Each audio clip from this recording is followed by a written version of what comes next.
கட்டுப்பாடற்ற இளைஞர்கள் கூட்டத்தை வைத்துக் கொண்டு யாராலும் எதுவும் சாதிக்க முடியாது என விஜயை மறைமுகமாக தாக்கியுள்ள உதயநிதி ஸ்டாலின், தமிழ்நாட்டை காப்பாற்ற வேண்டும் என சொல்லும் எடப்பாடி பழனிசாமி முதலில் அதிமுகவை பாஜகவிடமிருந்து காப்பாற்ற வேண்டும் என தெரிவித்துள்ளார்.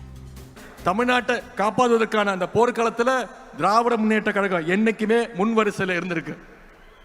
இந்த போர்க்களத்தில் எதிரிகள் தான் மாறி மாறி வந்திருக்காங்களே தவிர திராவிட முன்னேற்ற கழகம் என்னைக்குமே அதே வலிமையோடு இன்னைக்கு இருந்திருக்கு. கட்டுப்பாடு இல்லாம 1 லட்சம் இல்ல 1 கோடி இளைஞர்களை திரண்டாலும் அதனால யாருக்கும் எந்த பயனும் கிடையாது. அப்படிப்பட்ட கட்டுப்பாடு இல்லாத கூட்டத்தை வச்சுக்கிட்டு யாராலையும் எதையும் சாதிக்கவும் முடியாது.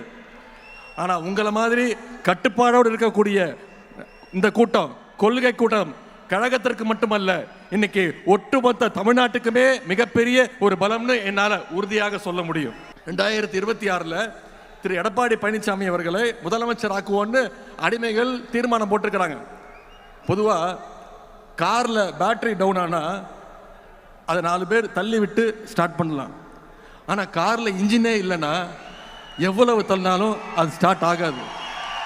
இன்ஜின் இல்லாத கார் தான் இன்னும் இருக்கக்கூடிய அண்ணா திராவிட முன்னேற்ற கழகம்.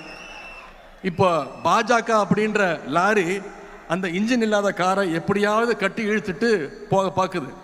இன்னைக்கு திரு எடப்பாடி பழனிசாமி அவர் சொல்றார், நீதித்துறையை காப்பாற்றணும், தமிழ்நாட்டை காப்பாற்றணும்னு சொல்றார். முதல்ல அவர் காப்பாற்ற வேண்டியது அண்ணா திராவிட முன்னேற்ற கழகத்தை பாஜக கிட்ட இருந்து காப்பாற்றணும்.